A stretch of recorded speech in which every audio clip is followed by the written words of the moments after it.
Christmas morning in Chloe's tiny Houston apartment didn't sound like much. But to Piper and Poppy, it was everything they had been waiting for. The twins sat by the fogged-up window in their little pajamas, holding onto each other as the sky outside stayed gray and still. Their hair was still flattened from sleep, their faces streaked with tears they kept trying to wipe away on their sleeves. Under the small 3-foot tree sat a handful of modest gifts. Chloe had wrapped them with care, hoping the bright paper would make the morning feel bigger than it was. But the girls weren't looking at the presents.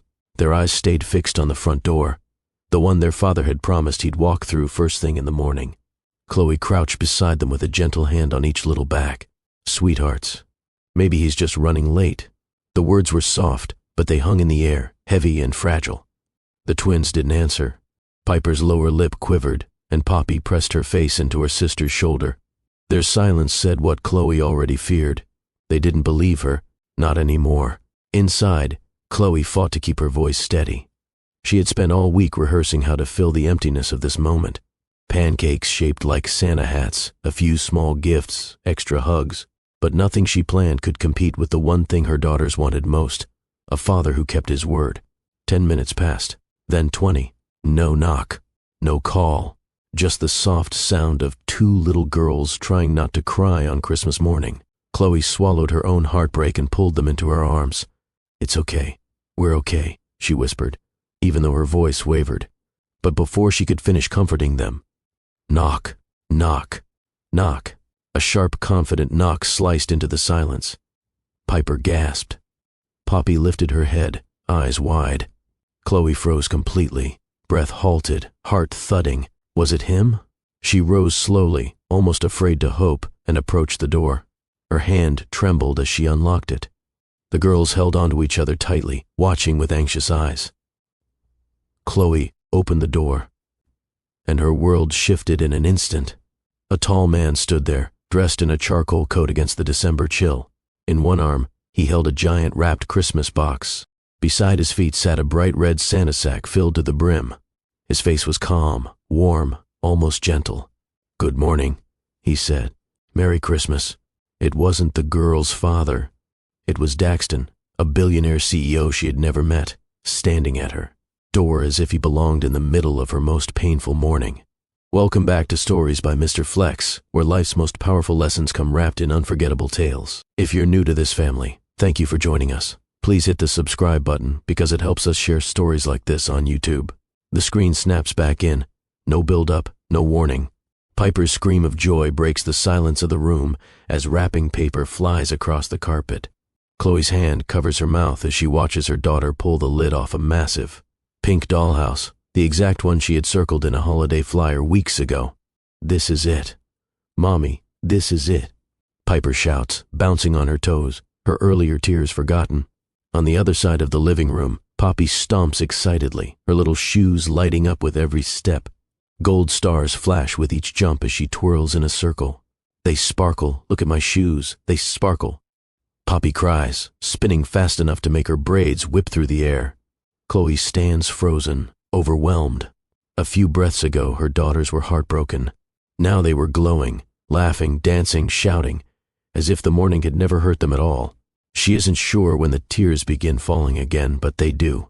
Not from sadness, from a disbelief so deep it nearly buckles her knees. Her daughters were happy, truly happy. For the first time that morning, Daxton steps closer, his voice quiet, meant only for her. "No family should cry on Christmas," he says, not looking for credit, not asking for anything. "Not today." His tone isn't dramatic. It's sincere, grounded, almost protective. Chloe blinks through her tears at the stranger standing in her living room, a man she didn't know an hour ago, yet somehow the reason her daughters are smiling again. Two emotional peaks crash back to back. The heartbreak of a broken promise, the shock of an unexpected hero. This is where Chloe's story truly begins. Have you ever tried your absolute best to give your kids something special, but life kept pushing back harder than you could handle? Have you ever stood in a kitchen late at night, counting the last few dollars, wondering how you're going to stretch them through another week? Have you ever prayed for one quiet sign that things would get better, only to wake up feeling like the world forgot you? Or maybe you've had a moment, quiet, painful, unexpected, when someone stepped into your life at exactly the right time, and everything shifted. That's where Chloe is right now. A single mother holding her heartbreak together with both hands. Two little girls who tried so hard to believe in Christmas. And a morning that felt like it was slipping through her fingers. Until a knock changed the entire direction of their story. This isn't just about presents. It's about the weight we carry, the promises we hope others will keep, and the small miracles that show up when we least expect them. Here's the truth behind what you just saw. Chloe isn't just a mom having a difficult Christmas. She's been fighting a battle that most people never see, especially during the holidays. She's a single mother in Houston, trying to rebuild her life after a painful divorce. She's been stretching every paycheck to keep the lights on, to keep food on the table, to make her daughters feel safe in a world that keeps shifting beneath her feet. And her girls, Piper and Poppy, they're still young enough to believe in Christmas magic, but old enough to feel the sting of disappointment when someone they love breaks another promise. They waited by that door because they wanted their father to show up. They wanted to believe in him. They wanted one morning that didn't hurt. But the truth, their lives have been filled with too many letdowns. Too many moments where Chloe had to wipe their tears while hiding her own. Financial strain, emotional exhaustion, a family trying to stay afloat while the world keeps demanding more. That's the real problem at the heart of this story. A mother doing everything she can, two little girls losing their trust in people, and a life that feels stuck between hope and heartbreak. So when Daxton showed up, he didn't just walk into a living room. He stepped into a moment that could have made or broken their entire holiday. He stepped into a story that was already fragile and changed its direction with one decision. This isn't a tale of lucky timing. It's a story about kindness arriving when it's needed most, and the journey is only beginning. Who is this billionaire who appeared at Chloe's door without warning? Why did he show up carrying gifts with Piper and Poppy's names already written on the tags? How did he know exactly what these little girls wished for, down to the dollhouse Piper whispered about in her letter? And what happened in this man's own life that led him to a modest apartment, on a cold Houston morning, instead of a penthouse Christmas somewhere else? Most importantly, how does one unexpected act of kindness turn into a story that transforms not just a holiday, but an entire family's future? There's more to this moment than wrapping paper, smiles, and sparkling shoes. There's a truth waiting behind that door, one that Chloe doesn't see yet, and one that will change everything she thinks she knows about love, trust, and the power of second chances. So stay with me, because this story proves that miracles don't always come from a chimney or a wish. Sometimes they knock on your door. Welcome back to Stories by Mr. Flex, where life's most powerful lessons come wrapped in unforgettable tales. If you're joining us for the first time, thank you for stepping into this community. We appreciate you more than you know. Before we continue, please hit that subscribe button. It truly helps push these stories across YouTube so more people can discover them, learn from them, and feel inspired by them. And if you've been rocking with us for a while, leave a quick like and comment. It keeps this storytelling family growing strong. Now, let's get back to Chloe, Piper, Poppy, and the stranger who changed their Christmas. Life had looked different for Chloe once. Not perfect, not wealthy, not easy, but different. She remembered Sunday mornings when she would wake before the twins, walk quietly into the small kitchen of their old apartment, and start breakfast while humming songs she learned from her grandmother. Back then, there was laughter bouncing off the walls. Back then, the girl's father still acted like the man he promised to be. Back then, love felt like something she could count on. Before the breakup, the twins were younger and delighted by the smallest things. Homemade pancakes, sidewalk chalk drawings, watching airplanes from the balcony. Chloe held on to those memories because they were bright, warm reminders of a home that used to feel steady. She never imagined how quickly stability could slip away, or how fast a man could change once stress folded into their daily lives. The divorce wasn't loud. It wasn't marked by screaming matches, or throwing things, or doors slamming. It was quieter than that, a slow fading, like watching color drain from a photo. Chloe noticed conversations growing shorter, family dinners turning into leftover nights, the way he started looking past her instead of at her. She told herself it was work, exhaustion, stress, anything but the truth she could feel growing heavier. The day they agreed to separate, she sat at the edge of their bed with Piper and Poppy napping in the next room. She remembered him staring at the floor as if the answer were written there. First, just don't feel like myself anymore, he said. Chloe didn't argue. She was too tired and too hurt to fight for something he had already walked away from. After the divorce, the real fallout began. Bills that once felt manageable now came tapped with warning notices. Groceries stretched thinner each week. Chloe found herself tracking every dollar, every gallon of gas, every small expense that used to go unnoticed. Houston wasn't cheap, and suddenly she was carrying the full weight of raising 2 kids alone. She picked up extra shifts where she could, rearranging her schedule, so she could walk the twins to daycare and still be home before dark. She learned to make meals that lasted 2 nights. She learned how to sew small holes in the girls' clothes, repair toys, pinch pennies. She didn't complain. Mothers rarely get the luxury of doing that, but she felt her energy draining each day like sand slipping through her fingers. The apartment they once shared became impossible to afford. Rent hikes pushed her further than her budget allowed. She remembered folding laundry one afternoon when the landlord placed the notice on her door. She held onto the edge of the washer to steady herself, afraid her knees would buckle. The twins were in the living room singing along to a cartoon, oblivious to the storm forming just a room away. She had to move. She had to find something smaller, cheaper, somewhere she could keep her daughters safe while keeping the bills paid. That's how they ended up in the tiny apartment the hook opened with, the one with the creaking floorboards, low ceilings, and drafty windows. She tried to make it feel like home with thrifted curtains and a few framed photos, but the girls missed the old place. Chloe did too. The emotional toll didn't show all at once. It showed in small ways, through Piper's sudden clinginess at bedtime, through Poppy asking, "Mommy, are we still a family?" while holding her doll with both arms. Through the quiet tears Chloe cried in the shower so the girls wouldn't see. The hardest part, though, was noticing the first signs of their father drifting away from the girls. At first he called often, checking on them, asking about school, promising visits. The twins would sit beside Chloe, kicking their legs while talking excitedly into the phone. But as weeks passed, his calls grew shorter, then less frequent, then scattered. Missed visits started with excuses, car trouble, work delays, not feeling well. Chloe tried to stay understanding, not wanting to poison the girls' view of him. But little by little, disappointment carved its mark on their faces. One evening, Piper sat at the table coloring, while Poppy stacked blocks beside her. Chloe's phone buzzed.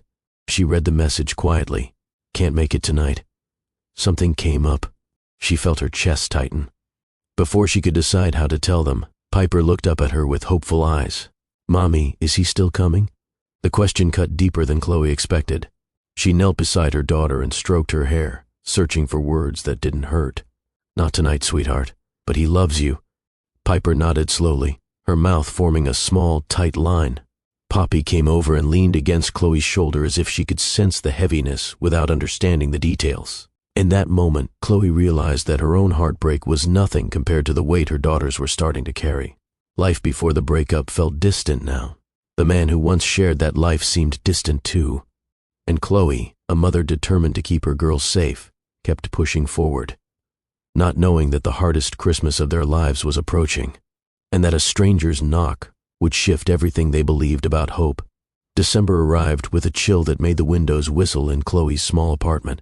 She wanted this month to feel magical despite everything weighing on her shoulders.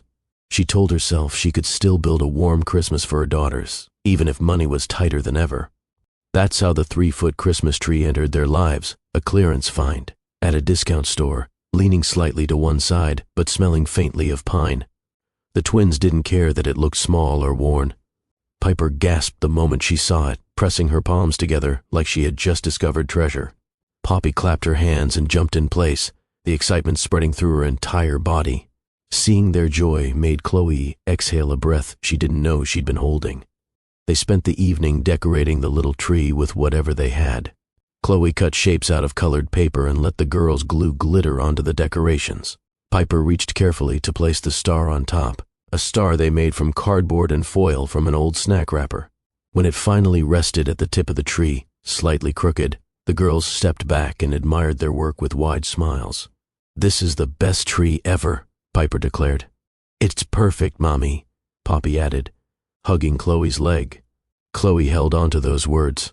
She needed them. She needed moments where her daughters made the world feel lighter. A few nights later, she set out paper and crayons so the twins could write their letters to Santa. She watched them as they lay on their stomachs on the living room floor, feet wiggling behind them, whispering ideas back and forth. Piper wrote slowly, carefully forming each letter.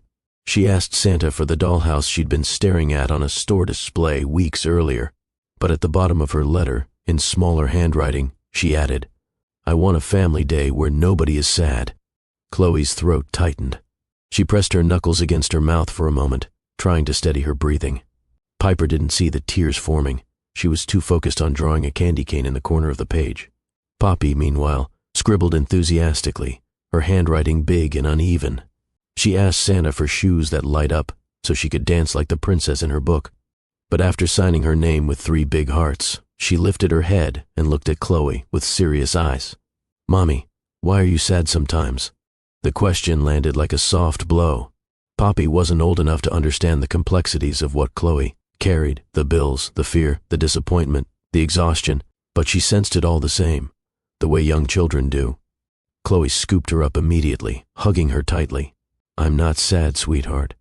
I just love you both so much." It was true, but it wasn't the whole truth. Still, Poppy rested her head on Chloe's shoulder and accepted the answer, satisfied for now. As Christmas grew closer, Chloe tried to stay optimistic.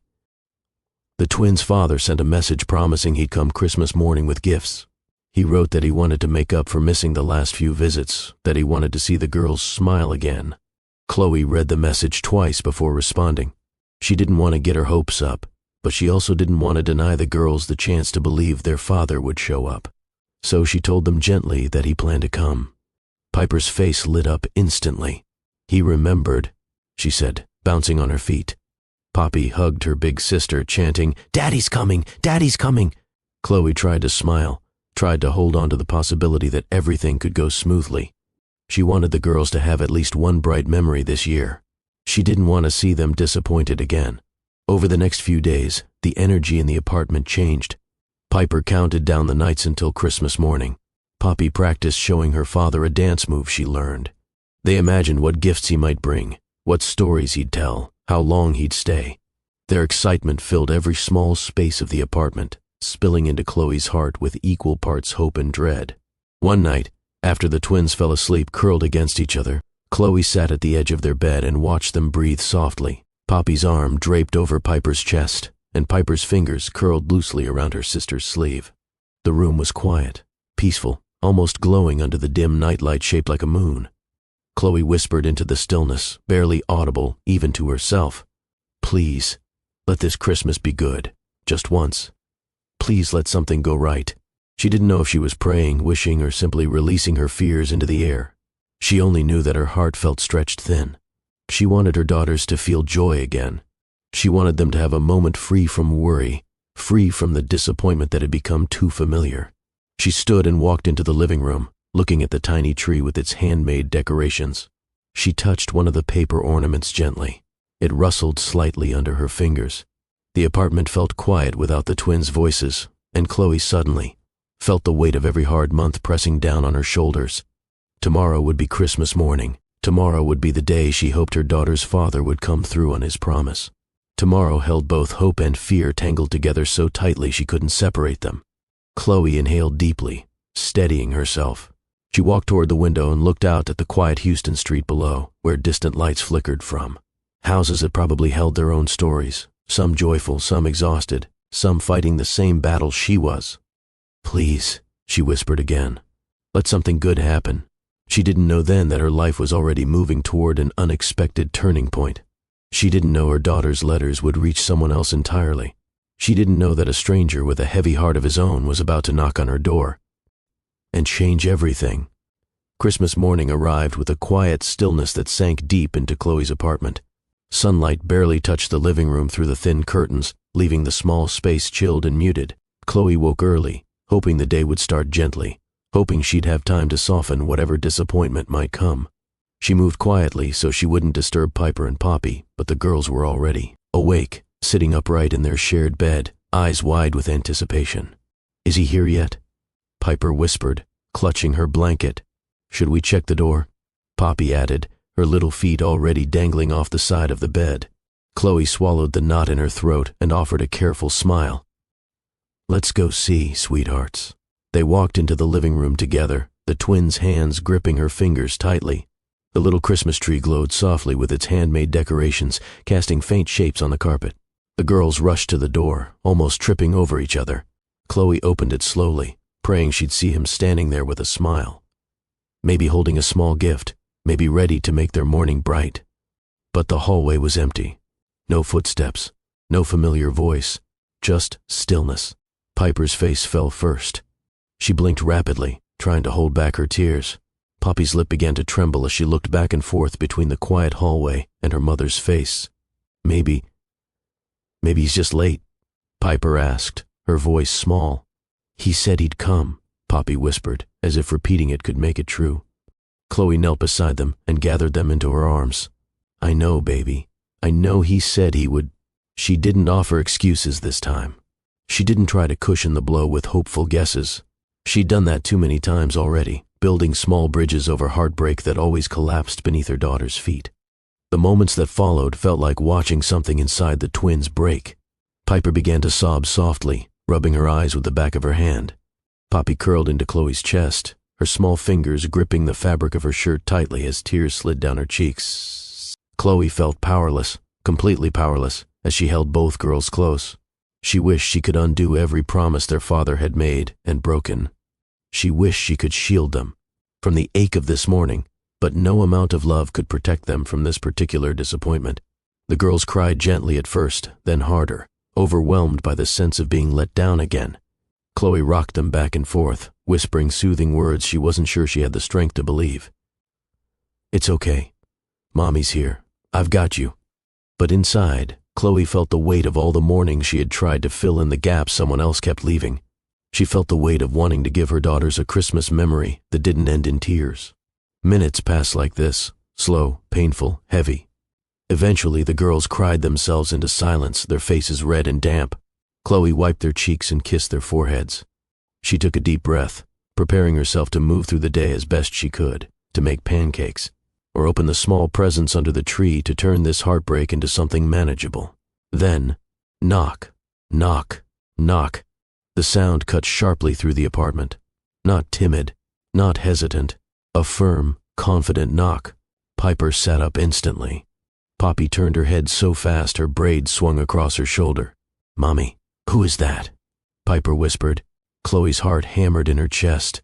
For a split second, hope flashed across her thoughts. Could it be him? Could he have finally shown up after all? But something about the knock felt different. Sure, steady, almost purposeful. Chloe stood slowly, gently placing the girls on the couch.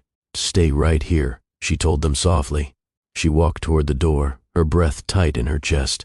Her fingers hesitated on the lock for a moment before she finally turned it.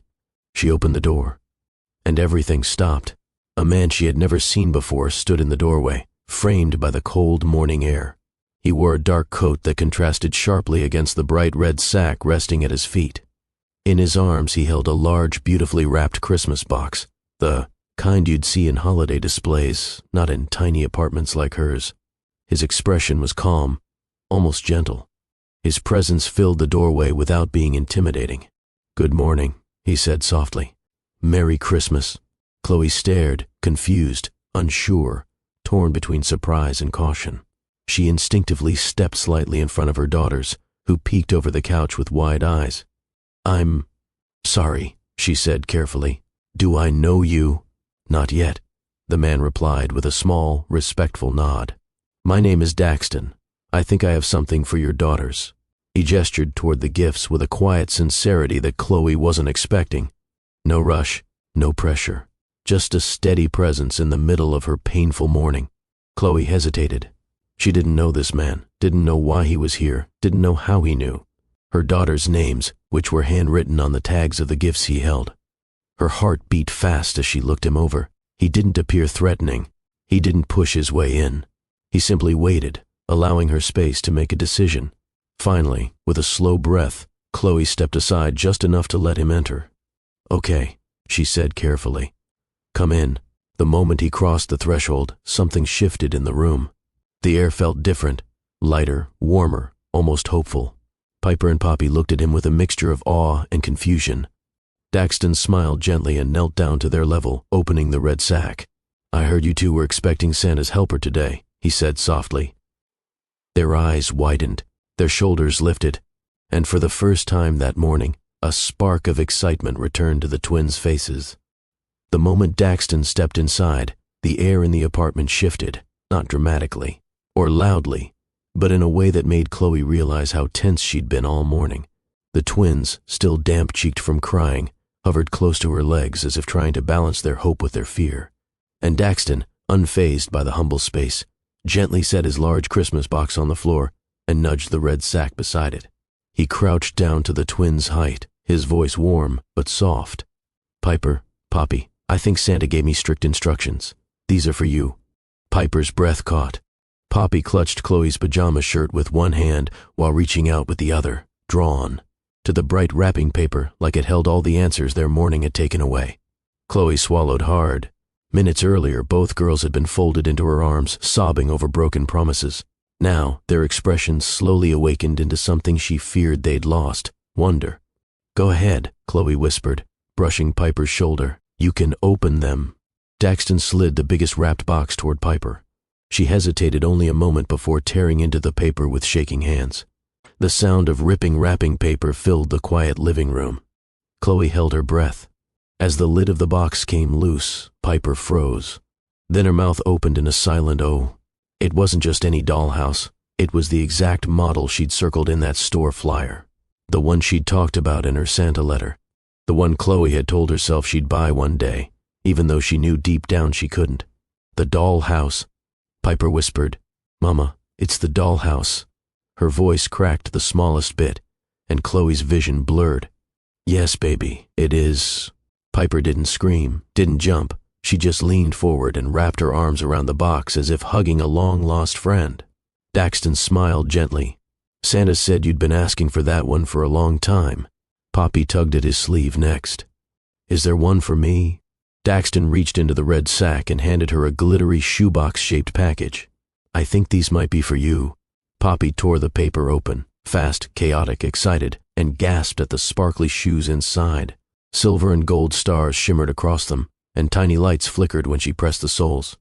"My shoes light up," she squealed, already kicking her socks off so she could slip them on. She stomped once. The lights flashed. She stomped twice. Flash again. She spun around the living room, kicking her feet out in pure delight. The heartbreak of the morning vanished so quickly it made Chloe dizzy. Daxton watched Poppy dance, his smile stretching into something soft, but proud, like seeing their joy filled something inside him too. "Those look great on you," he said. "They're magic." Poppy declared. "They must be," Daxton replied, "because I can't stop smiling." Piper looked up from her dollhouse. "Can we build it, Mama?" "Of course, sweetheart," Chloe said, though she knew nothing about assembling doll furniture. Daxton gently stepped in. "I can help with that." "If you want." Piper beamed. "Yes, yes, please." Chloe hadn't seen her daughters this excited in months. She blinked away the ache in her throat and tried to keep her voice steady. "Thank you, Daxton. Really, this is more than I could ever say." He shook his head. "Christmas is supposed to feel like this, for all of you." Before Chloe could respond, Daxton stood and reached once more into the sack, this time pulling out a slim silver box. He handed it to her. She froze. "Daxton, I don't—" "You do," he said gently. "This one's from Santa, too." Her fingers trembled as she unwrapped it. Inside was a pair of soft black flats, beautiful, simple, exactly her style. The kind she'd looked at in store windows but always walked past. He had noticed the worn shoes by the door. That awareness alone made her heartbeat thrum. I really needed these," she whispered. "I know," he replied, no arrogance in his tone, only kindness. Chloe pressed the lid of the box to her chest.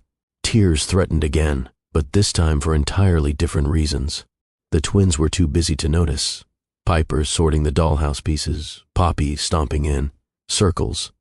And Daxton watched them with an expression that didn't match a stranger's at all. There was a gentleness there, a familiarity Chloe couldn't explain. Trying to steady herself, she asked, "Can I make you something warm? Cocoa? Coffee?" "Cocoa sounds perfect," he said. Chloe moved to the small kitchen area, warming milk on the stove.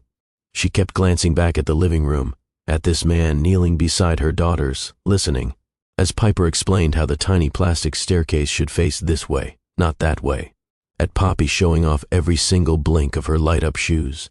Daxton wasn't rushed. He wasn't awkward. He wasn't acting like someone doing something out of obligation. He looked like he belonged there. She poured cocoa into mugs and set them on the coffee table. "Careful, girls. Let it cool first." Daxton took his mug with a murmured, "Thank you." The simple brush of his fingers against hers sent an unexpected warmth up her arm.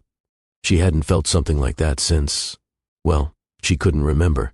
The four of them sat in a small circle, dollhouse pieces spread across the floor, shoes twinkling, cocoa steaming, and the earlier ache in the apartment faded completely. It was replaced by something that felt unreal. Peace, safety, possibility. Piper leaned into Daxton's shoulder as she fiddled with a tiny doll table.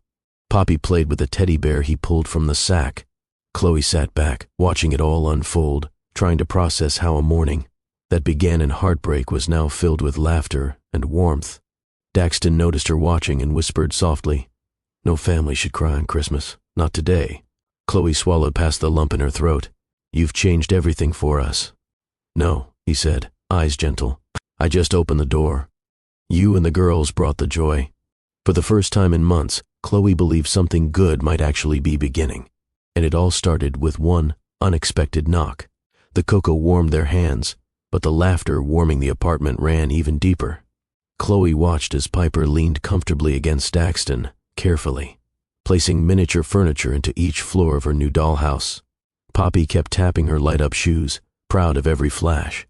The man who had walked into their broken Christmas morning now sat on their worn carpet, looking like he'd been part of their family for years. Chloe stood and stretched. "Let me put something together for dinner. It's nothing fancy, but—" Daxton rose instantly. "Chloe, please, let me help." "You're a guest," she countered. "Then let me be a helpful one." She hesitated, then nodded. She wasn't used to help, not from anyone. Certainly not from a man who felt like a visitor from a completely different world. But Daxton wasn't just standing there politely. He genuinely wanted to contribute. That sincerity disarmed her. The twins continued playing, while the two adults moved into the small kitchen.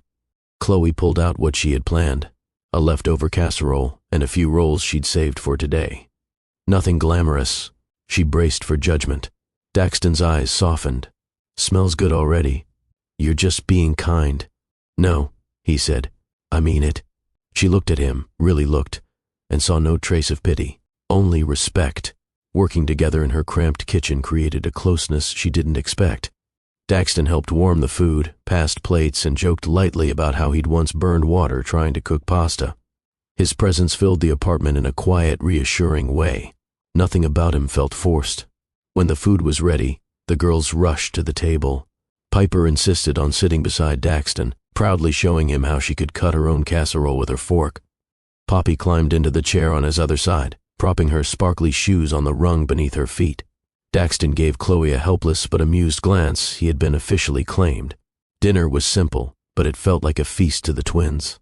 They chatted nonstop about their gifts, their tree, and how they wanted to write Santa another letter to say thank you. Chloe listened, absorbing every moment, and noticed how Daxton gave the girls his full attention. He didn't glance at his phone. He wasn't waiting to escape. He was present. When dinner ended, Piper wiped her hands on a napkin and whispered to her sister. Poppy lit up and whispered back. Together, they walked to Daxton with their little shoulders squared in determination. "Mr. Daxton," Piper said seriously, "we were going to sing our Christmas songs for Daddy. Before he didn't come." Poppy nodded, eyes tugging downward. "But can we sing for you instead?" Daxton's expression softened so deeply Chloe had to look away to keep from tearing up. He placed a hand on the table. "I would be honored." Piper and Poppy hurried to their bedroom and returned with stuffed animals tucked under their arms. They stood side by side, straightened their pajamas, and took deep breaths like professionals preparing for a show. Poppy whispered, 1, 2, 3, and they began. Their voices were small and sweet, filled with that innocent certainty only children possess. They sang Jingle Bells first, off-key but joyful, then Silent Night, which they didn't fully know, so they hummed through parts while giggling. Daxton watched them with complete admiration, clapping softly at the end of each song. But it was the final song, one they'd practiced for their school pageant, that made Chloe's heart squeeze. Piper tried to remember the words, stumbled, then shrugged and smiled. Poppy lifted her teddy bear high like a microphone. Together they sang their improvised version of "We Wish You a Merry Christmas," replacing half the lyrics with made-up lines about cocoa and sparkly shoes. Daxton clapped as if they'd just performed at a concert hall. "That," he said with sincerity, "was the best performance I've seen in years." The twins giggled and bowed dramatically. Chloe didn't try to hide her smile. She hadn't seen them beam like this in months. The emotional warmth filling the room nudged something open inside her, something she'd locked away to survive. She hadn't felt safe enough to truly breathe around an adult in a long time. But here was this man, this stranger, offering her daughters the validation they'd been craving without expecting anything in return. He wasn't replacing anyone. He was simply showing up. After their concert, the girls ran off to play again, now buzzing with excitement about their next performance. Chloe gathered the dishes, but Daxton rose to help. "You don't have to." "I want to," he said, gently taking plates from her hands. While they washed dishes side by side, the apartment grew quieter. The twins' playful chatter faded into softer noises as exhaustion crept in. Chloe glanced toward the living room and froze. Poppy had crawled into Daxton's lap. Her sparkly shoes dangled off the edge of his knee, lights blinking lazily. Her head rested on his chest, her tiny hand curled at his shirt. Piper had laid down on the carpet beside his leg, hugging her new teddy bear. Both were asleep. Chloe watched, struck still by the sight. For a moment the world soft-focused. Daxton didn't move. He held a hand on Poppy's back, steady and careful. His eyes lifted to Chloe's, and something unspoken passed between them. Not romance, not yet. Something gentler. Recognition. Connection. She walked over quietly. "I can move her so you're not stuck." Daxton shook his head softly. "I don't mind. Let them rest." Chloe knelt beside Piper, brushing hair from her forehead. For the first time in a long time, she felt peace instead of tension. Safety instead of fear. Support instead of isolation. The kind of support she once thought she'd never feel again. She sat beside Daxton on the couch, careful not to wake the girls. Their shoulders touched lightly, just enough to acknowledge the closeness building between them. "You're really good with them," she whispered. Daxton looked down at Poppy in his arms, then at Piper by his knee. "They make it easy." Chloe blinked away, rising emotion. "Thank you. For today. For everything. I don't know how I'll ever repay." "You don't owe me anything," he said, voice low but steady. "Being here feels right." Chloe looked at him, really looked, and something inside her clicked into place. He didn't feel like a stranger at all, not anymore, and in the soft glow of the tiny tree lights, with her daughters sleeping peacefully against him, Chloe felt the first true shift inside her heart. Hope was no longer a distant idea. It was sitting right beside her. Poppy's gentle breathing rose and fell against Daxton's chest. Piper lay curled at his side, still clutching the teddy bear he'd brought her. The room glowed softly from the tiny Christmas tree lights, reflecting off the glitter on Poppy's shoes. Chloe watched the scene in silence, her heart swelling with emotions she couldn't fully name. She wasn't used to quiet moments like this, the kind where safety and warmth existed at the same time. After a while, Daxton shifted carefully and whispered, "Do you want me to carry them to bed?" Chloe nodded and led the way to the girls' room. Daxton moved with a gentleness that didn't match his size, placing Poppy down first, then returning for Piper. He tucked Piper's blanket around her shoulder, brushing hair away from her face with remarkable tenderness. Chloe stood in the doorway, watching him, her breath caught somewhere in her chest. This man had walked into their lives only hours earlier. Yet he had brought more joy in one afternoon than the girls had felt in months. Once the twins were settled, they stepped back into the living room. The air between them shifted, not in a dramatic way, but in a quiet, meaningful one. For the first time, Chloe really looked at him. She noticed the exhaustion behind his eyes, hidden beneath kindness. She noticed the way he stood slightly guarded, as if he carried a weight he rarely shared. She noticed. She wanted to know him. "Thank you," she whispered. "Today meant more than you know." Daxton nodded. "They deserved a good Christmas." "You didn't have to give it to them," she replied. "Maybe I needed it too," he admitted. The honesty in his voice surprised her. She opened her mouth to ask what he meant, but he glanced at the clock. "I should let you rest. It's been a long day." Chloe walked him to the door. He paused before stepping out. "If you or the girls need anything," he said quietly, "I'm just a message away." Chloe felt her cheeks warm. "Good night, Daxton." "Good night, Chloe." When the door closed, the apartment felt different, not empty, just changed. Lighter, brighter, hopeful. She took a long breath, pressing her hand to her chest. Something inside her stirred, a pull toward the stranger who felt strangely familiar. After cleaning up the wrapping paper and wiping down the table, Chloe collapsed onto the couch. The tree lights blinked softly beside her, bouncing reflections off the shiny paper ornaments the girls had made. Her phone buzzed. A text. Her heart fluttered. "Daxton, did the girls stay asleep?" Chloe smiled without realizing it. "Chloe, yes. Out like lights. Thank you for tiring them out in the best way." A moment later. "Daxton, I didn't do much. They're easy to love." Chloe froze. He didn't say like, he said love. Her stomach flipped softly, and she had to remind herself he wasn't claiming anything. He was simply appreciating them. Still, the word affected her more than she expected. She typed back, "Chloe, that means a lot. Today, it's the happiest I've seen them in a long time." A soft chime signaled another message. "Daxton, I'm glad I could help. They made my day too." She leaned her head against the couch cushion, thinking about his calm voice, his steady hands, his protective nature toward her daughters. The connection she felt earlier settled deeper inside her chest. Then, out of curiosity and nervousness, she opened her browser and typed his name into the search bar. Daxton Cole. When the results loaded, her breath caught. There he was, on business websites, news pages, financial lists. Photos of him in crisp suits, standing beside executives, speaking at conferences, leading massive deals. He wasn't just wealthy. He was a titan, worth more than she could comprehend, running companies she had only heard of on the news, holding influence that reached far beyond Houston. Her finger hovered above the screen as she scrolled. Article after article described him as one of the youngest CEOs to rise in the tech sector, known for expanding a major firm across multiple states.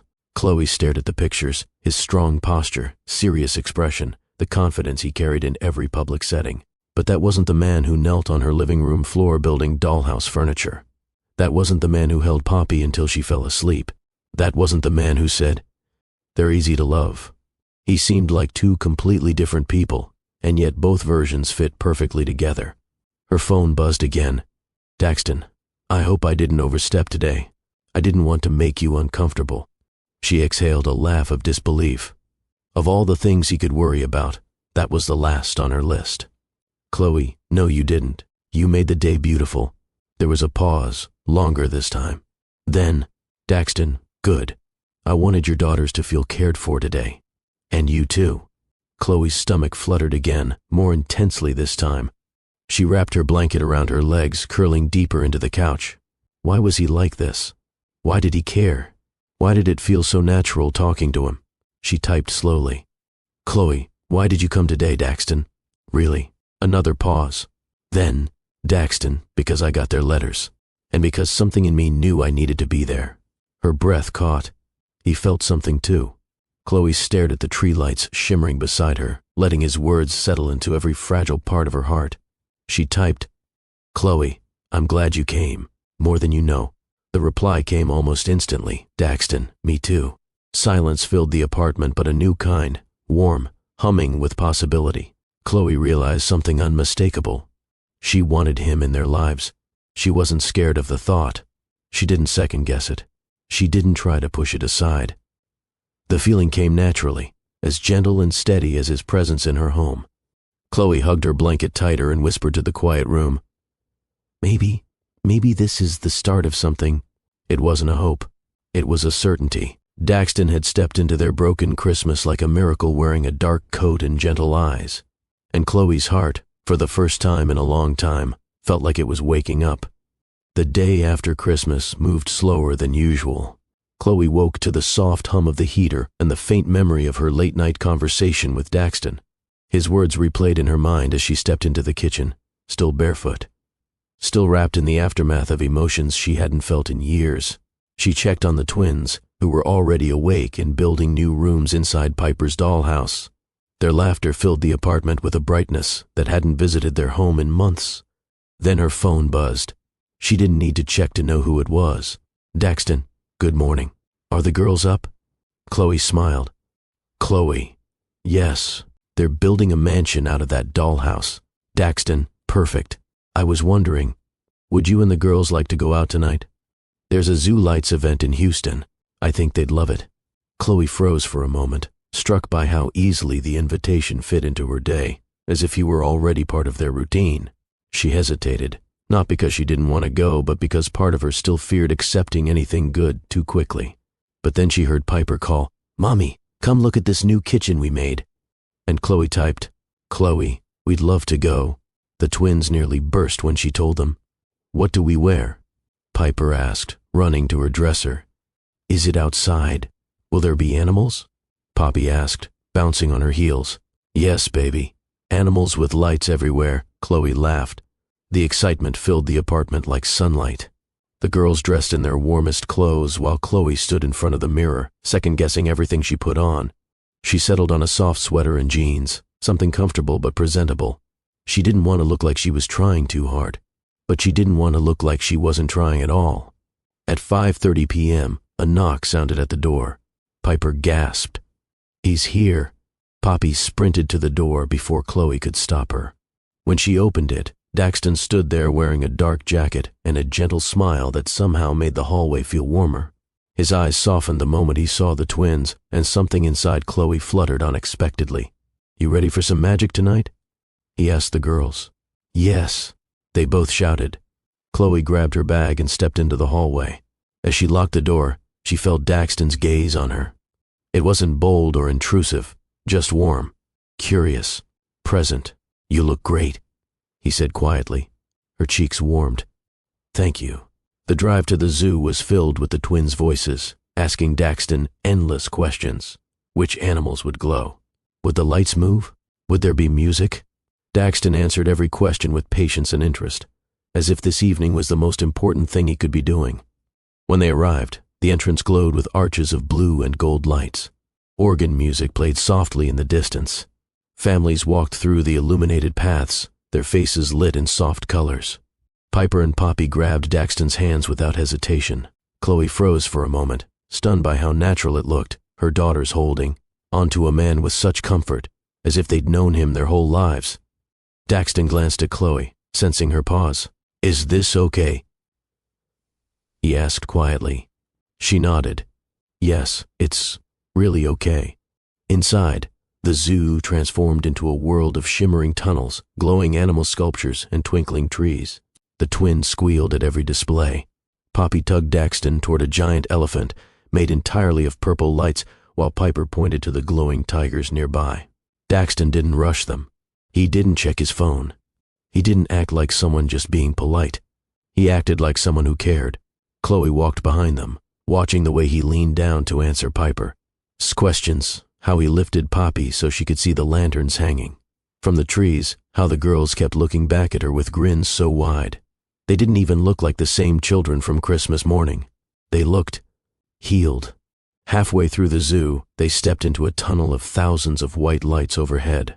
It felt like walking into a dream, quiet, glowing, intimate. Daxton slowed beside Chloe while the twins ran ahead a few feet. "They're happy tonight," he said softly.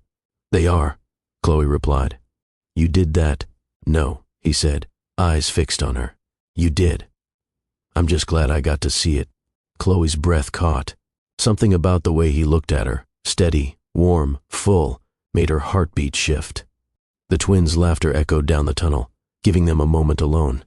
"Chloe," he said, voice lower now, "I want you to know, I'm here because I want to be. Not out of pity, not out of obligation. Today, yesterday. None of this is a burden." She felt something press deep inside her chest, a slow, steady recognition of trust forming. "I know," she whispered. "I can feel it." Their eyes locked. The soft lights above them reflected off the surface of his gaze, and, for a moment they drifted closer, slow, unconscious, instinctive. A near kiss, so close she could feel the warmth of his breath in the cool night air. But then, "Mommy, look, penguins!" Poppy shouted. Chloe blinked and stepped back, heart pounding. Daxton inhaled, steadying himself. Saved by the penguins. Chloe laughed, cheeks flushed. Probably for the best. They walked forward, but something new lingered between them. A current of affection neither could ignore. Later, near the giant glowing tree at the center of the zoo, Daxton pulled out his phone. "Can I take a picture of you three?" he asked. Chloe nodded, gathering the girls beside her. The twins leaned in close, their smiles bright. Daxton snapped the photo, looked at it, and then stepped toward them again. "Now one more," he said, motioning Chloe to join him in the frame. She hesitated, but Piper tugged her hand. "Come on, Mommy." So she stood beside him. Daxton placed his hand gently on Piper's back, and the other at Chloe. Sighed, not pulling her in, not crossing boundaries, just present. Steady. A stranger's touch shouldn't have felt familiar, but his did. Click. Their first family-like picture. Chloe felt her stomach flutter. Something shifted inside her, something undeniable. As they walked back toward the exit, Piper held Chloe's hand, while Poppy held Daxton's. The four of them moved as one group, under strings of lights that seemed to bless every step they took. Chloe looked over at Daxton, tall, calm, safe beside her daughter, and realized something she wasn't ready to say aloud. Tonight didn't just change the twins. It changed her. The morning after zoo lights felt different. Not just warm, changed. The kind of change Chloe felt in her chest before she even opened her eyes. She lay still for a moment, replaying the night, the sparkling tunnels, the near kiss, the photo, the way Daxton's presence steadied her without trying to control anything. Her phone buzzed on the nightstand. "Daxton, good morning. Did the penguin fans sleep well?" She couldn't stop smiling. "Chloe, they're already arguing over who saw the glowing tigers first." A beat later, "Daxton, tell them the tigers said good morning too." Chloe laughed softly. She didn't realize how much she needed gentle mornings like this. Mornings where someone reached out not to ask for something but to give something. This became their pattern. Morning messages, afternoon check-ins, evening conversations that slipped into the night. Some days, Daxton called during his lunch break just to listen to the girls' stories. Other days he dropped by after work with takeout because he knew Chloe was exhausted. Piper would grab his hand the moment he walked in.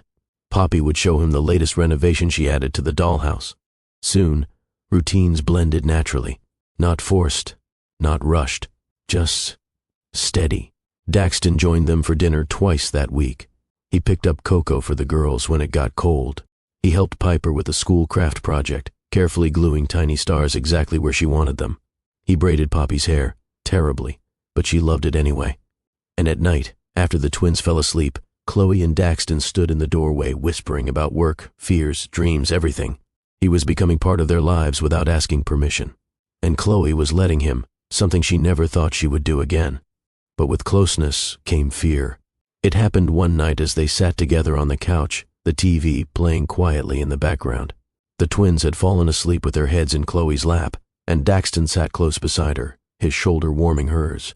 He brushed a curl behind her ear with a tenderness that made her chest tighten. "You okay?" he asked. Chloe nodded out of instinct, then shook her head. "I'm scared," she admitted softly. "Of what?" "Of losing this, losing you. Letting myself believe something good is happening, and then watching it fall apart." Daxton's eyes softened. He didn't rush to reassure her. He didn't dismiss her fear. He simply listened. Chloe breathed shakily. "I've held everything together alone for so long. I don't want the girls to get attached and then have someone disappear again." Daxton reached for her hand, not pulling, not gripping, just holding. "I'm not him," he said quietly. Chloe blinked rapidly, caught between wanting to trust him and wanting to protect her heart. "I know," she whispered. "But that doesn't make the fear go away." He squeezed her hand gently. "Then let me show you, day by day. No pressure, no expectations, just consistency." Her heart trembled with something that felt very close to relief. Their bond grew deeper over the next week. They went on small dates, ones that fit into Chloe's life, not the luxury world he came from. Ice cream runs, walks in quiet neighborhoods, coffee shop conversations where Daxton asked about her dreams instead of her struggles. He made her feel seen, not pitied, Not judged, just valued. But everything shifted the afternoon her ex-husband showed up. It was a Saturday. Chloe was preparing lunch while the twins drew pictures at the table. Daxton was on his way over. The apartment was peaceful, until a sharp knock echoed from the door. A knock that did not sound like Daxton's. Chloe froze. Piper looked up. Is that him? The knock hit again, harder this time. Chloe's stomach dropped. She walked slowly to the door, cracked it open, and there he stood, the girl's father. His expression carried the guilt he never voiced. His hands stuffed into his pockets like he knew he shouldn't be here, but came anyway. Chloe, he said, voice low. We need to talk. Her pulse thudded in her ears. The twins ran to the door behind her. Daddy? His eyes flickered with something unsteady. Hey, girls. They reached for him, confused but hopeful. Chloe stepped outside, closing the door behind her. You can't just show up. I'm trying, he argued. I know I messed up. Let me fix it. You don't get to choose when you're a father, she whispered. They needed you on Christmas. I had things happening. She cut him off. They don't care about excuses. They care about who shows up. He exhaled sharply. I want another chance. Chloe swallowed hard. I'm not stopping you from being their father, but you don't get access to them whenever guilt hits you. His jaw tensed. Is this about that guy, the one who answered your phone last week? Chloe blinked, caught off guard. What? No. This is about your choices. But before she could say more, a familiar voice approached from behind. Everything okay out here? Daxton. Her ex turned sharply. Who's this? Daxton stepped closer, calm but grounded. I'm someone who cares about Chloe and the girls. Her ex scoffed. So that's it? I make mistakes and some guy just replaces me? No one can replace you, Daxton replied evenly, but you have to act like a father to be one. The hallway thickened with tension. Chloe breathed in deeply. Please leave for now. We can set up a real conversation later, not like this. Her ex stared at her, then at Daxton, then walked away without another word. Chloe's legs shook the moment she closed the door. Daxton stepped closer. Chloe, look at me. She lifted her eyes, heart racing. I'm not going anywhere, he said softly. Not because of conflict, not because it gets complicated. I'm here for you, and for them. The certainty in his voice broke something inside her, not in a painful way, but like a door unlocking. Chloe leaned forward, resting her forehead against his chest as her breath trembled. Daxton wrapped his arms around her, steady and warm. You're not doing this alone anymore. And for the first time in years, she believed it. The rest of the weekend unfolded in quiet waves after her ex-husband's sudden visit. Chloe kept replaying Daxton's words in her mind. I'm not going anywhere. They settled deep inside her, like a promise she'd longed to hear but never expected. That night, after the twins fell asleep, Chloe stood in the doorway of their room, watching them breathe softly. She could still feel the weight of Daxton's arms around her, the steadiness in his tone, the certainty she didn't know she needed. She chose trust that night. She chose him, not blindly, but with a courage she didn't know she had left. The following week, everything between them grew stronger. Daxton stopped by after work almost every evening. Sometimes they cooked together. Sometimes he brought ingredients and insisted he was trying to improve his cooking skills. Chloe laughed each time he burned something, and the twins found endless joy in watching him attempt to flip pancakes. Their routines blended in small ways that felt big. He walked the twins to the mailbox with them. He stayed for story time. He helped Chloe fix a broken drawer. He made her tea while she worked late on her laptop. None of it felt rushed. None of it felt forced. But then, the outside world noticed. It began one Thursday morning. Chloe woke up to her phone buzzing non-stop. At first she thought Daxton had messaged her, but when she checked, her heart dropped. A gossip blog headline sat on her screen. CEO Daxton Cole spotted with a mystery woman and children in Houston. Who she? Chloe's stomach twisted. Her hands trembled as she scrolled. Blurry photos of them at zoo lights. Another photo of Daxton carrying Piper on his shoulders. One of Chloe standing beside him while Poppy held his hand. Someone had taken them without their knowledge, and now the internet was guessing at their lives. Her phone buzzed again. Piper's teacher, is everything okay? I saw something online. Chloe sat on the couch, overwhelmed. Her private world, The safe space she'd built for her daughters was suddenly exposed to strangers. Her breath picked up. Her vision tunneled. Then a knock at the door. She opened it, already in tears. Daxton stepped inside, immediately reading her expression. "You saw it." "They're talking about us," she said, voice shaking. "About the girls, about me. I didn't ask for this." He cupped her shoulders gently. "Chloe, look at me." She did. "I'm going to handle it." "You are not alone." She shook her head. "I don't want people saying I'm using you. I don't want the girls dragged into anything." "They won't be," he said firmly. "I'll make sure of that." Chloe searched his eyes, needing to believe him. "How can you protect us from the internet?" "By stepping in before they create their own story." Later that day, Daxton called a meeting at his office. Chloe didn't know what he said, but by afternoon he returned to her apartment, standing in the doorway like a shield. "I spoke with my team," he said. "They're drafting a statement that keeps you and the girls fully out of the spotlight. No names mentioned, no details. I made it clear that your privacy is non-negotiable." Chloe exhaled shakily. "You didn't have to do that." "I did," he replied. "Because you matter. The girls matter." Her heart swelled painfully. "Thank you." He stepped closer. "Chloe, I know my world is loud. I know the attention can be overwhelming, but I won't let it swallow you." She stared at him, the man who appeared at her door on Christmas morning, the man who comforted her daughters, the man who was now protecting them from an entire public storm. "You really mean it," she whispered. "Yes," he said. "I meant it the moment I walked through your door."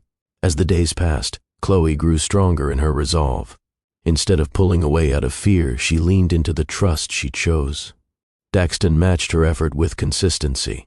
He didn't disappear. He didn't change. He didn't panic when things got complicated. If anything, the tension drew them closer. One evening, after the twins fell asleep on a pile of blankets from their movie night, Chloe and Daxton found themselves sitting close together on the floor, surrounded by half-eaten popcorn bowls. "You okay?" he asked gently. "Yes," she said. "Because you didn't run." He turned toward her. "I never planned on running." Chloe breathed deeply, letting the truth settle inside her. "I've spent so long preparing myself for people leaving. I almost didn't know how to let you stay." "I'm here," he said simply. "I want to be here." There was a moment of silence. Not uncomfortable, just meaningful. She watched his expression, the sincerity in his eyes, the quiet strength in the way he held himself. "Daxton," she began softly, "how far do you see this going?" He didn't hesitate. "As far as you'll let me," he said. "And as far as the girls feel safe." She swallowed, her heartbeat quickening. "You talk like you see a future with us." He nodded. "I do." Chloe's hands trembled slightly. "I want that too. I want to take it slowly. I want the girls to feel secure. I want us to grow in the right way. Then we'll grow slow," he said. "But we'll grow together." She leaned into him, her head resting against his shoulder. The quiet between them deepened into something steady and real. For the first time, Chloe let herself picture a life where someone didn't walk away, where love didn't come with abandonment, where her daughters had a man who kept showing up, not disappearing. She whispered the thought she'd been carrying for days. "This feels like the beginning of something real." Daxton placed his hand over hers. "It is," he said softly. The weeks after the online gossip storm felt strangely peaceful. Not because life became easier overnight, but because Chloe no longer faced anything alone. Every challenge, every moment of doubt, every overwhelming thought, Daxton was there, steady as ever. And something remarkable happened in that quiet consistency. Chloe began to believe again. Not suddenly, not all at once, but in small, steady ways that built on top of each other like bricks forming a home she didn't realize she was rebuilding. One evening, as she cleaned up after dinner while the twins colored, at the table, Daxton stayed late to help organize the apartment. He folded blankets, fixed a wobbly chair, and laughed softly each time the girls ran to him with their drawings. Piper insisted on showing him a page filled with hearts. Poppy drew him holding her hand under a sun shaped like a giant cookie. Daxton examined both pictures with the seriousness of an art critic. "These belong in a museum," he declared. The girls giggled and hugged him, their affection so natural Chloe felt her heart stretch every time she watched them together. Later, after the twins went to bed, Chloe and Daxton sat on the couch with mugs of warm tea. The lights from the little Christmas tree still twinkled in the corner. a reminder of the day everything changed. Daxton looked around the apartment, thoughtful. You've created something special here. Chloe followed his gaze. This place is small. Small doesn't mean lacking, he said gently. It feels like home. She bit her lip, feeling a mix of gratitude and sadness. I want to give the girls more space, stability, a yard, a room for each of them. Sometimes I feel like I'm failing. You're not failing, he said, his voice grounding her. You're doing everything you can, and more. She looked at him, quiet and vulnerable. You really think so? I know so. A long moment passed between them. Warm, honest, real. Then Daxton placed his mug on the table, turned slightly toward her, and spoke hesitant words that carried enormous weight. Chloe, have you ever thought about moving? Her breath hitched. Moving? I mean, if you and the girls ever wanted more space, a safer neighborhood, a place where the three of you could grow comfortably, somewhere that doesn't feel temporary. She looked down at her hands. It's not that I don't want that. I do. But moving takes money I don't have, and I don't want to depend on you in ways that feel. Daxton reached out, brushing a thumb across the back of her hand. Chloe, this isn't about dependence. It's about partnership. Her heart thudded, slow and deep. He continued, I care about you. I care about the girls. If there's a future for us, and I believe there is, then building something together shouldn't feel like pressure. It should feel like opportunity. Chloe swallowed, overwhelmed not by fear, but by the sincerity in his eyes. You're talking about us living together? He exhaled softly, not rushing into anything, not forcing anything, just imagining possibilities. If that's something you feel comfortable imagining too. She looked at him, really looked, and realized his words didn't frighten her. They didn't feel like someone trying to fill a void or replace anyone. They felt like an invitation to hope. I've thought about it, she whispered. More than once. Daxton's eyes softened. Yeah? She nodded. The girls adore you, and I feel safe with you. I feel seen. I didn't think I'd ever feel that again. He took her hand, his grip warm and steady. You deserve that. You deserve everything that love is supposed to be. Chloe blinked quickly as emotion rose behind her eyes. I'm scared sometimes, not of you, just scared this might disappear. I'm not going anywhere, he said again, his voice grounding her fears. I've told you that because it's true. She leaned into him slightly, resting her head against his shoulder. He wrapped an arm around her, holding her in a way that felt both protective and freeing. After a quiet moment, he whispered, Can I tell you something? Of course, I've never imagined a future with anyone, he admitted. Before you, I only thought about work, goals, deadlines.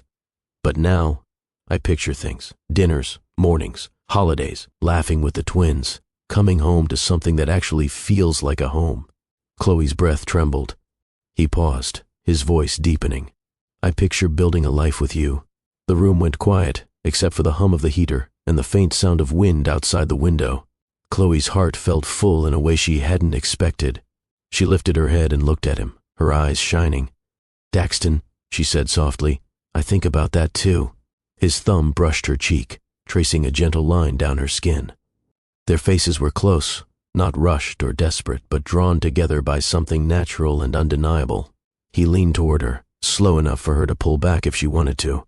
She didn't. Their lips met in a quiet, warm kiss that filled every empty corner inside her chest. It wasn't dramatic. It wasn't overwhelming. It was steady, certain. A kiss that felt like a promise. When they pulled apart, Chloe rested her forehead against his. That was, she whispered, real, he finished. She nodded. Very real. He pressed a soft kiss to her forehead, lingering just long enough to seal the feeling between them. The future, the one she'd been too afraid to imagine, now felt within reach. And it wasn't a fantasy. It wasn't a hope. It wasn't a dream she'd lose when morning came. It was the beginning of a life being built slowly, gently, beautifully, on kindness. A promise of love that no longer scared her. Moving in didn't happen overnight. It unfolded slowly, the same way trust had grown between them. Steady, patient, intentional. 2 weeks after their conversation on the couch, Daxton helped Chloe look at new places, careful not to push his preferences onto her. He wanted her to choose a home that felt like hers before it became theirs. One Saturday morning, they stepped into a warm, light-filled house on the outskirts of Houston. It had a yard with enough room for the twins to run, a small porch, and 2 bedrooms that connected through a shared bathroom, perfect for Piper and Poppy. Chloe walked through the living room, touching the edge of the counter, imagining her daughter's laughter echoing through the space. "What do you think?"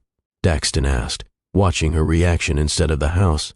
"It feels peaceful," Chloe said softly, "like a new beginning." The twins raced down the hallway shouting, "This one! This one!" Daxton smiled. "I think they agree." Chloe turned toward him, her eyes shining. "Are you sure about this? Living together? Being a family?" He stepped closer, brushing a curl from her shoulder. "I've never been more sure about anything." Within weeks they moved in, boxes stacked in corners, the smell of new paint still lingering, the girls running from room to room deciding where stuffed animals should go. Daxton had his own boxes too, mostly books, clothes, and a framed photo of him and his parents. But he didn't take up much space. He didn't dominate anything. He blended in as naturally as if he'd always been part of the ground they walked on. On their first night in the new house, Chloe cooked dinner while Daxton set up the twins' beds. Piper insisted the unicorn blanket should go on top of her comforter. Poppy needed her sparkly shoes placed on the dresser so they can watch her sleep. Daxton followed every instruction as if he were assembling delicate treasures. Chloe peeked into the room later and saw him kneeling on the floor, fixing the leg of Piper's desk. The twins sat on the bed, talking to him about school, their favorite cartoons, what they wanted for their birthday next month.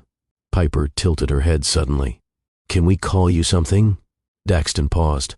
"Something like what?" Poppy kicked her feet. "We thought about it." Piper added, "You're not our daddy, but you're like a daddy too." Chloe froze in the doorway, hand over her mouth.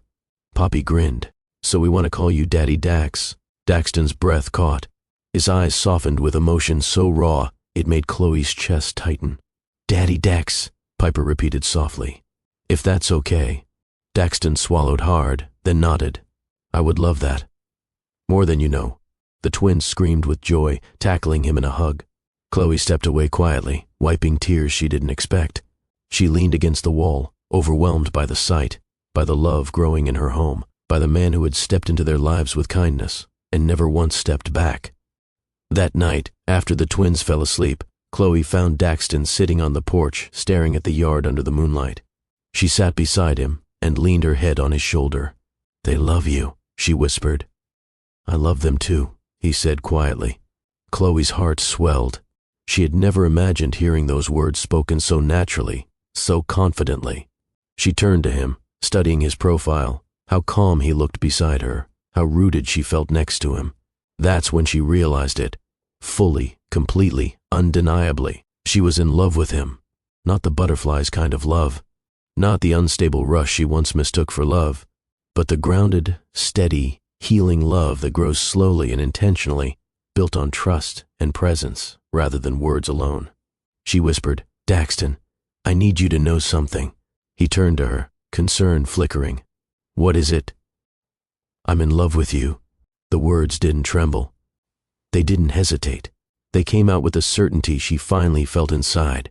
Daxton reached for her hand, threading his fingers through hers. His voice was low and sincere. "I'm in love with you too, Chloe, completely." They kissed gently under the porch light, a kiss filled with gratitude, softness, and promise. After a few quiet moments, Daxton stood and offered his hand. "Come with me. I want to show you something." Chloe followed him into the backyard.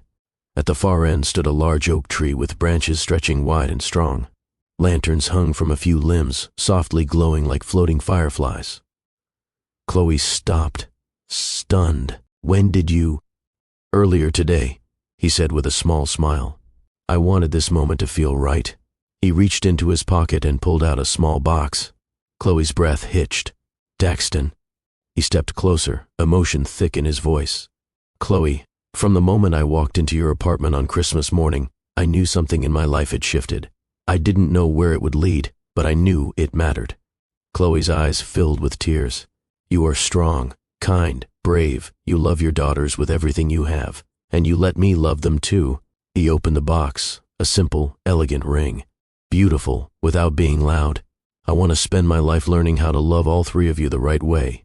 He lowered himself onto one knee beneath the glowing tree. "Chloe Williams, will you marry me?" Her hands flew to her mouth, tears escaping faster now. She didn't hesitate, not even for a breath. "Yes," she whispered. Then louder, "Yes, Daxton. Yes." He stood and kissed her, lifting her slightly off the ground as she wrapped her arms around his neck. The lantern light danced around them, surrounding them in a soft glow, as the future they once feared became something bright and steady. Inside the house, Piper and Poppy peeked from the window, squealing quietly to each other as they saw Daxton holding Chloe beneath the oak tree. Their family had just begun. The weeks following the proposal felt like living inside a quiet dream, not the unrealistic kind, but the grounded kind where every moment felt like it was building towards something lasting. Daxton and Chloe walked through their days with new warmth between them, new certainty, new purpose. The girls couldn't stop talking about the wedding. Piper drew pictures of Chloe in a gown made of sparkles. Poppy practiced throwing imaginary flower petals across the living room. At night, Chloe and Daxton sat on the porch beneath the oak tree, hands intertwined, planning a future that didn't feel overwhelming but instead felt peaceful. They both agreed they wanted something simple, not a flashy event, not a show of wealth, but a ceremony rooted in love, community, and faith. "We've both lived complicated lives," Daxton said one night. "Our beginning should be simple." Chloe smiled softly. Simple and sacred. So they chose a small church on the edge of Houston, the same one Chloe attended occasionally when the weight of life became too heavy. She had once prayed there for strength, for hope, for a miracle. Now she was walking toward the answer she never expected. The morning of the wedding was quiet and gentle. Sunlight filtered through thin clouds, casting a soft glow across the church courtyard. Chloe stood inside a small room off the sanctuary, smoothing her gown nervously. The dress was modest, elegant, flowing around her like a whisper. Nothing extravagant, everything meaningful. Piper and Poppy stood beside her in tiny white dresses, their hair tied with small ribbons. "Mommy, you look like a queen," Poppy said proudly.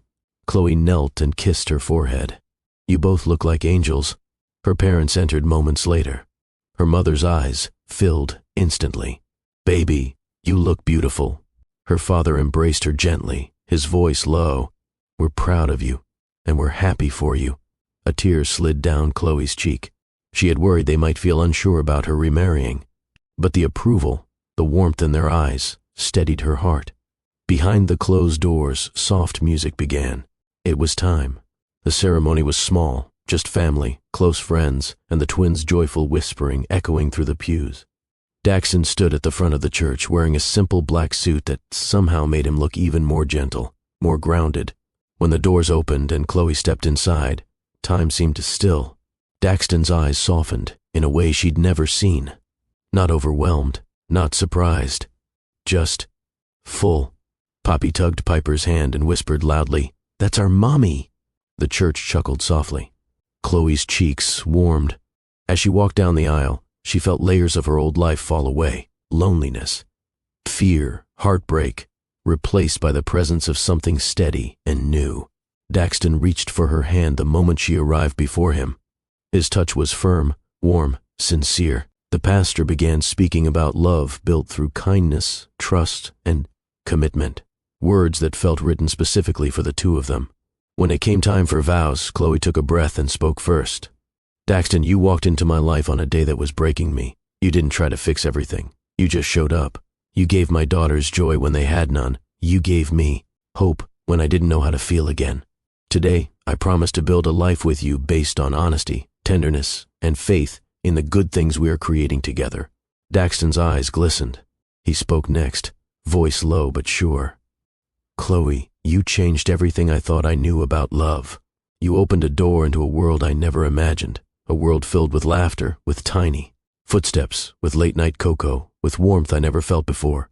Today, I promise to protect you, to honor you, and to love you every day for the rest of my life."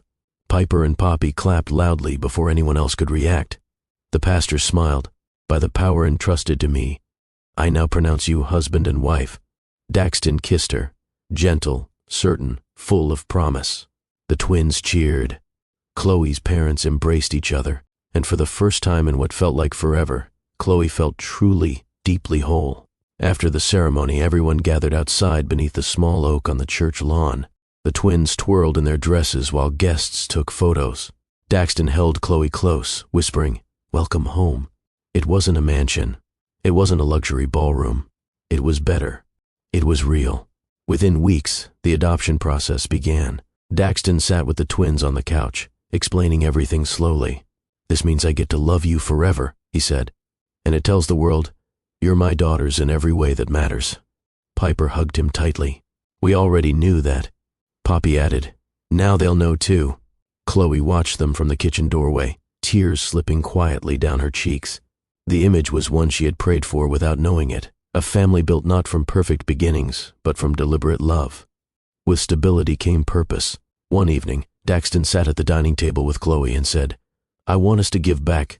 Chloe tilted her head. "Give back? How?" "A foundation," he said. "We can help single parents, families struggling after divorce, kids who feel forgotten. We know what that pain looks like, and what hope can do." Chloe's heart expanded. The idea wasn't about money or publicity. It was about compassion built from lived experience. She reached across the table and held his hand. "Let's do it."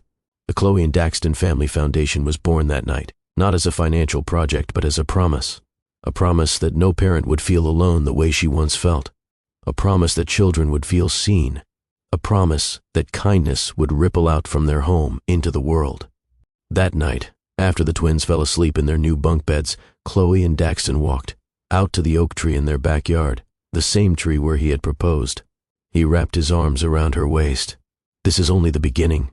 Chloe rested her head against his chest, listening to the steady rhythm of his heartbeat, the sound of safety, of stability, of love built from kindness. "Yes," she whispered. "Our beginning," and for the first time in her life, Chloe knew without a doubt she had found forever. Christmas morning arrived with a softness Chloe wished she could bottle forever. The sun slipped gently through the curtains, scattering warm light across the living room. The house, their home, smelled of cinnamon rolls and pine, the garland on the staircase twinkling in the glow of the tree. It was peaceful in a way that once felt impossible. Chloe stirred awake before anyone else. She lay still for a moment, listening to the quiet hum of the heater, the faint rustle of the tree, and the delicate laughter that drifted from the twins' room. She smiled. It was the sound of joy, a far cry from the quiet tears of the Christmas that had broken them. She slipped out of bed, pulling her robe tight, and padded down the hallway. At the twins' door, she peeked in. Piper and Poppy were already awake, sitting cross-legged on the floor in matching red pajamas, whispering excitedly as they sorted candy canes into two piles, before breakfast and after breakfast. Poppy spotted her first. "Mommy, it's Christmas," she squealed. Piper added, "And we've been waiting forever." Chloe laughed softly. "It's been 5 minutes." "That's forever," Piper insisted. The girls bounced to their feet and hugged her, their arms tight around her waist. Chloe kissed their foreheads and breathed in the familiar scent of cocoa lotion and childhood innocence. They were thriving. Their eyes were bright, their smiles easy, their hearts light. The shadow of abandonment that once drained their joy had lifted. They were steady, safe, whole, and Daxton, he was the reason Christmas had returned to them. Chloe guided the twins toward the stairs, letting them run ahead while she walked slowly, taking in the home they built over the past year. Each decoration held meaning. Ornaments from their first blended family holiday. A photo of the girls on their first day at their new school. A framed picture of their wedding day. Chloe in her simple gown, Daxton holding her hand beneath the oak. This wasn't just a house. It was proof that love could rebuild what life tried to tear apart. When they reached the bottom of the stairs, Piper froze and gasped. "He did it," she shouted. Poppy clasped her hands over her mouth. "Daddy Dax did the stockings again."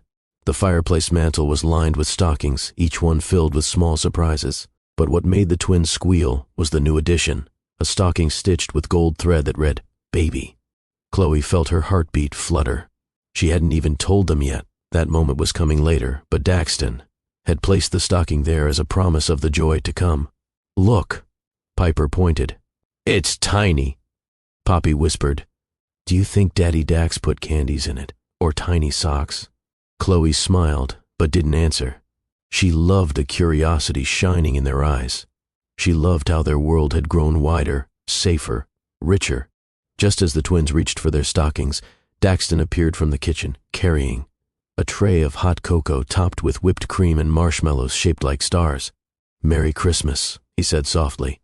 Piper raced into his arms. "Merry Christmas, Daddy Dax." Poppy wrapped around his leg. "You made cocoa again. You're the best." He laughed, balancing the tray carefully. "I don't know if I'm the best, but I'm trying." Chloe walked over to him, her smile tender. "You're doing more than trying. You're making memories." His eyes softened. "That's the goal." He leaned down and brushed a kiss against her forehead. Gentle, familiar, grounding. Chloe felt warmth spread through her chest. This was their second Christmas together, but it already felt like they'd lived a lifetime of holidays. They all settled onto the living room floor, Chloe on the rug, Daxton beside her. The twins on their laps as they sipped cocoa and stared at the glittering tree. "Can we open gifts now?" Piper asked, eagerly. Poppy shook her head dramatically. "No, Piper. We have to sing first." "That's the rule." Chloe nodded. "Poppy's right. Every year we sing one song before presents." Daxton raised a brow teasingly.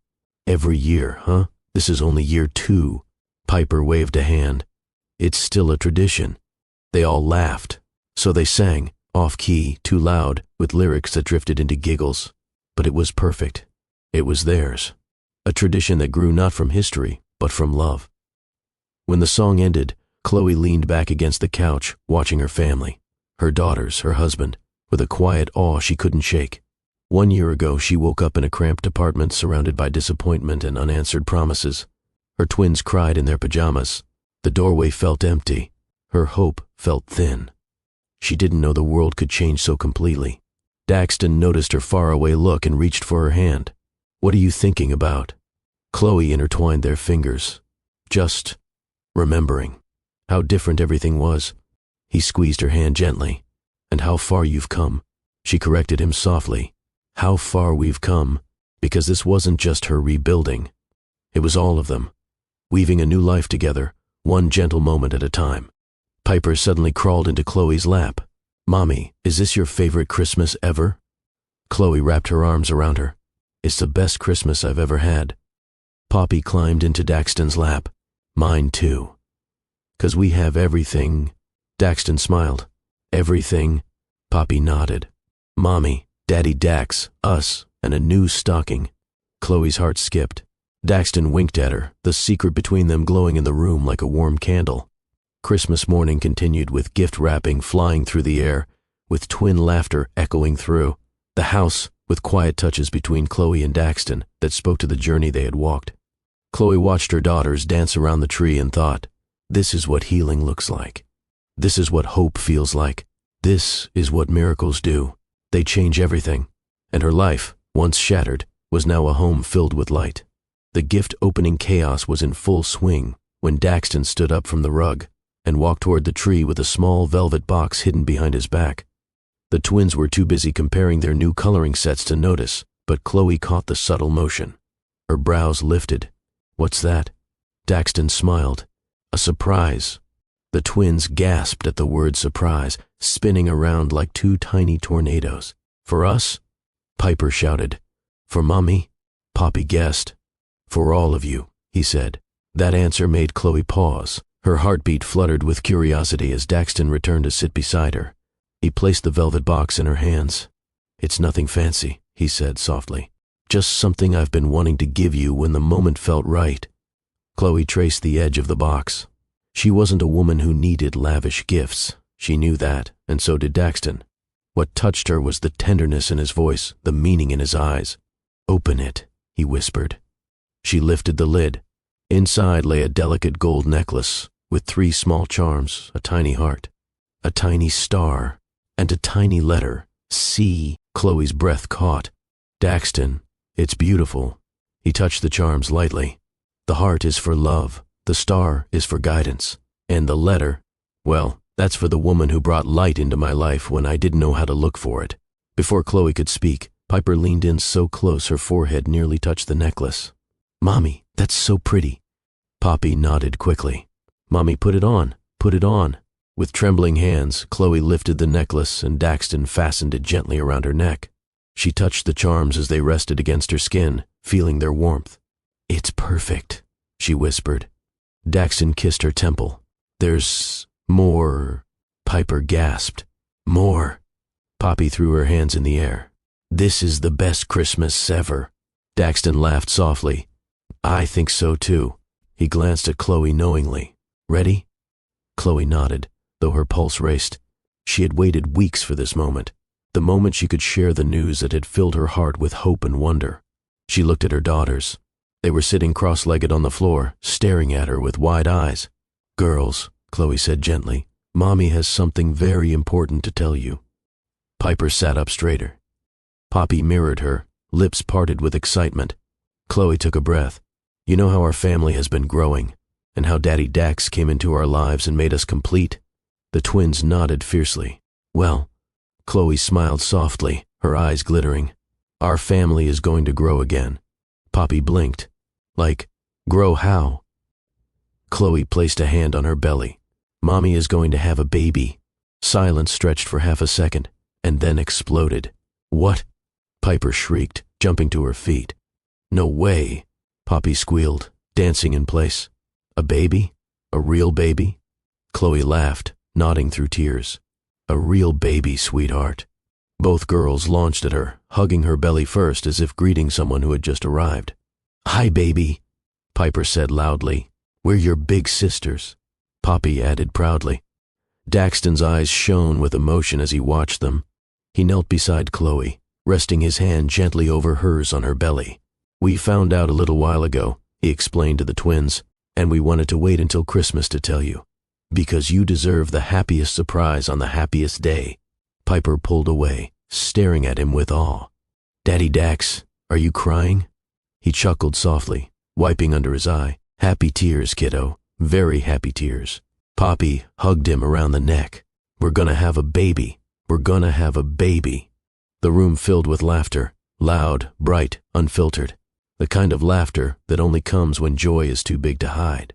Chloe leaned back against the couch, one hand on her belly, one hand held by Daxton. She took a moment to absorb it all. The twinkling lights, the girls dancing in, circles, the warmth of Daxton's hand, the soft flutter of new life inside her. A year ago, despair had filled this day. Now, life was blooming from every corner of it. Daxton leaned close. "How do you feel?" Chloe smiled through tears. "Complete." He cupped her cheek. "You deserve every good thing, Chloe. Every single one." She rested her forehead against his.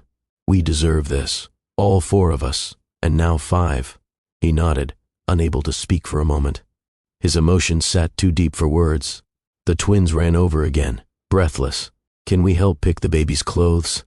Piper asked eagerly. "And the toys," Poppy added. Chloe laughed. "Of course." Daxton ruffled their hair. "You two will be the best big sisters in the world." Piper puffed out her chest. "We already are." Poppy pointed at Chloe's belly. "Baby, we're gonna teach you everything." Their enthusiasm was unstoppable. Wild, pure, beautiful. Chloe felt her heart swell almost painfully.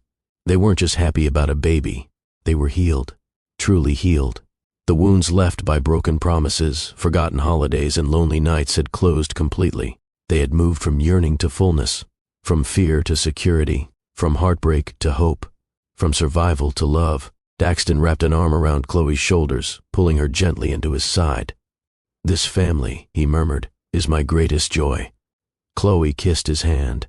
"Mine too." The twins burst into another round of excited chanting.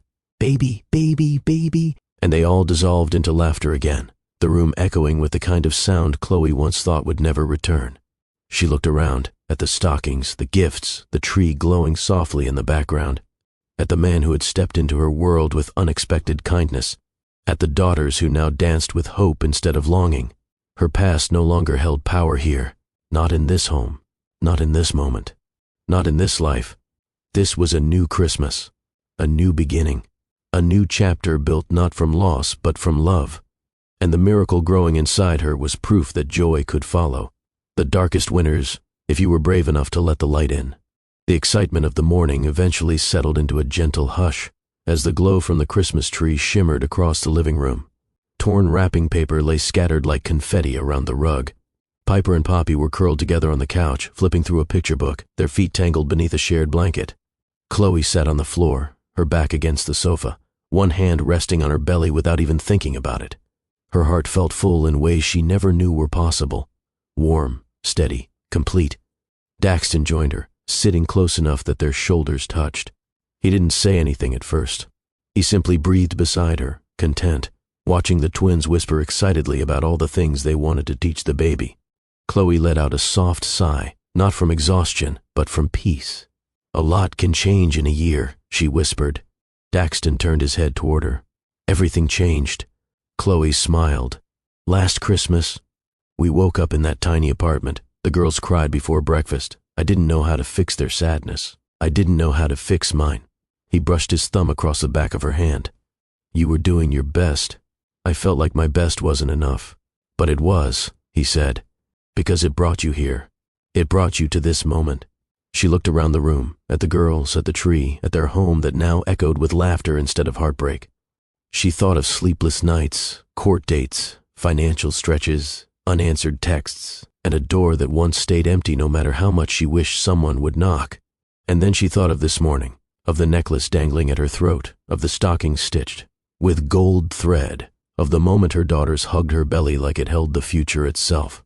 "I don't even recognize the woman I was then," Chloe murmured. Daxton's voice softened. "I do." She was strong. She survived. She held her daughters together. She believed in love even after it disappointed her. Chloe blinked through rising tears. "And now," he continued, "she's building something beautiful." She leaned her head against his shoulder. "We're building it." "Yes," he whispered. "We are." The girls looked over at them suddenly, their faces bright. "Mommy, Daddy Dax," Piper shouted.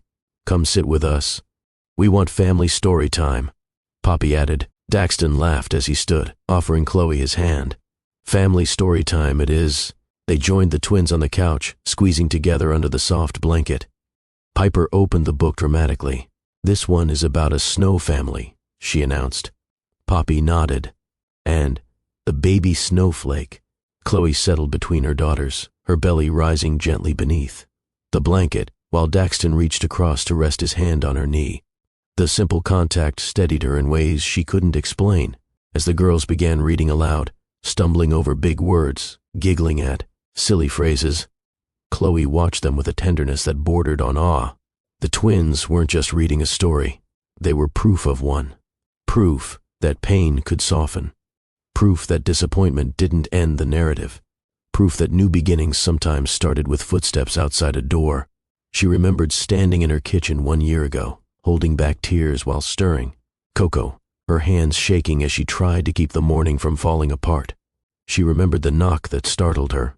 The moment she opened the door and saw a man she didn't know holding gifts she didn't expect. A moment that changed everything. Daxton glanced at her from across the couch, sensing her quiet reflection. "Penny for your thoughts?" Chloe laughed softly. "They're worth more than a penny." He smiled. "Then I'll pay whatever it costs." She took his hand and rested it on her belly. "I was just thinking, this is the happiest Christmas I've ever had." "Me too," he said. "And I used to think happiness wasn't meant for me anymore." Daxton shook his head gently. "Happiness just needed the right moment to reach you." Chloe swallowed, emotion rising steadily. "I'm grateful, Daxton, for you, for them, for this house, for this peace I never thought I would feel again." He leaned closer, his forehead touching hers. "You brought light into my life, Chloe. You and the girls. I didn't save your Christmas. You saved mine." Chloe closed her eyes, tasting the truth of his words.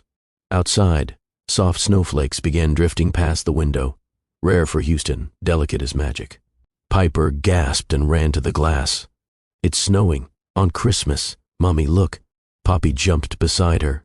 "This means it's a special Christmas. It has to." Chloe and Daxton stood behind them, arms wrapped around each other, watching. The snow fall over their yard, coating the oak tree in a gentle white. "It's like the world is starting fresh," Chloe whispered. "It is," Daxton agreed. "Just like us." The twins pressed their faces to the window, shouting excitedly about building a snowman the second there was enough snow. Daxton stepped behind Chloe, wrapping both arms around her waist, resting his hands over her belly. "I have a vow," he murmured. She turned in his embrace. "Another one?" "Yes," he said softly. "A vow for every Christmas we share." She smiled. "Tell me," he cupped her cheek, his voice steady. "I vow to protect this family with everything I have. I vow to make every Christmas brighter than the last. I vow to show our children what love looks like, not in gifts, not in money, but in presence, patience, and commitment." Chloe blinked back tears that warmed her eyes. "I vow," he continued, "that you will never face another morning alone. Not ever." Her breath trembled. "Daxton." He kissed her gently, a kiss filled with gratitude, promise, and a love that had rewritten their entire lives. The twins turned around just in time to see them. Piper scrunched her nose. "Mommy, Daddy Dax is kissing you again." Poppy giggled. "That's because they're in love." Chloe laughed, pulling her daughters close. "Yes, we are." The four of them stood together by the window, watching the snow fall like a blessing. And as Chloe looked at her family, her daughters, her husband, the life growing inside her, she understood something with absolute clarity. She had gone from tears to joy, from loneliness to family, from heartbreak to a home filled with light. Her miracle hadn't arrived in the way she once imagined. It arrived with footsteps on a cold floor, a knock that changed everything, a stranger who became there forever. She took Daxton's hand, squeezing it gently, and breathed the truth she now lived with her whole heart. Sometimes the miracle you pray for doesn't come down a chimney. It knocks on your door.